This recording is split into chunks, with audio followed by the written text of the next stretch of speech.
Hello, ഇന്ന് നമ്മൾ ചെറിയ കുക്കിംഗ് വീഡിയോ ആയിട്ടാട്ടോ വന്നത്. അപ്പം നമ്മൾ ഇന്നിവിടെ ഉണ്ടാക്കാൻ പോകുന്നത് നമ്മുടെ കൊടുത്തൂവയുടെ തോരനാണ്.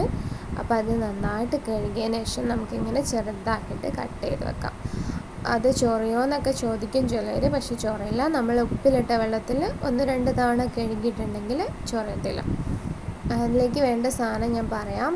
കുറച്ച് തേങ്ങ, പിന്നെ ഒരു മുളക്, നല്ല എരിവുള്ള മുളക് ആയതുകൊണ്ട് ഞാനൊരു മുളക് എടുത്തിട്ടുള്ളൂ, പിന്നെ വെളുത്തുള്ളി. അപ്പോൾ ഇത് മൂന്നും കൂടി നന്നായിട്ട് ചതച്ചെടുക്കുക. എന്നിട്ട് നമുക്ക് അതിലേക്ക് കുറച്ച് ഉപ്പും കൂടി ഇട്ടിട്ട് നന്നായിട്ടൊന്ന് മിക്സ് ചെയ്യണം. മിക്സ് ചെയ്തതിന് ശേഷം നമുക്ക് ചീഞ്ചട്ടി ചൂടായി വരുമ്പോൾ നമ്മൾ സാധാ തോരൻ വെക്കുന്ന പോലെ തന്നെ അതിലേക്ക് നമുക്ക് വെളിച്ചെണ്ണ ഒഴിച്ച് കൊടുക്കാം. വെളിച്ചെണ്ണ ചൂടായി വരുമ്പോൾ നമ്മൾ സാധാ എന്താണോ ചെയ്യല് അതേപോലെ തന്നെ നമുക്ക് കടുക് ഇട്ട് കൊടുക്കാം. ചിലർ ഉള്ളിയൊക്കെ ഇട്ട് കൊടുക്കും, പക്ഷെ ഞാനിവിടെ കടുക് മാത്രമാട്ടോ ഇട്ട് കൊടുക്കുന്നത്. അപ്പം നമ്മൾ കർക്കിടകത്തിലെ എല്ലാ ഇലകളും നമുക്ക് കഴിക്കാമെന്നാണല്ലോ പറയുന്നത്. അപ്പം നമ്മൾ മിക്സ് ചെയ്ത് വെച്ചത് ചീഞ്ചട്ടിയിലേക്ക് ഇട്ട് കൊടുത്തിട്ട് നമുക്ക് നന്നായിട്ട് വഴറ്റിയെടുക്കണം.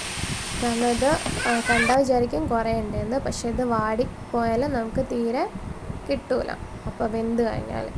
അതുകൊണ്ട് നന്നായിട്ടൊന്ന് മിക്സ് ചെയ്തിട്ട് അതിലെ വെള്ളമൊക്കെ ഒന്ന് നമുക്ക് വറ്റിച്ചെടുക്കണം, ഇലയിലെ വെള്ളം. എന്നിട്ട് അപ്പം മാത്രമേ നമുക്കത് വെന്ത് കിട്ടുള്ളൂ. അപ്പം നന്നായിട്ടൊന്ന് മിക്സ് ചെയ്തതിന് ശേഷം നമുക്കൊന്ന് ജസ്റ്റ് നന്നായിട്ടൊന്ന് പ്രസ് ചെയ്ത് കൊടുക്കുക.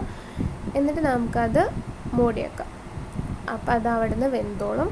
അങ്ങനെ നമ്മുടെ ഒരു 5 മിനിറ്റ് കഴിഞ്ഞ് നമ്മൾ വെള്ളമൊക്കെ വറ്റി നമ്മുടെ തോര ഇവിടെ റെഡി ആയിട്ടുണ്ട് കേട്ടോ. അപ്പം നമുക്കതൊരു പ്ലേറ്റിലേക്ക് സെർവ് ചെയ്യാം.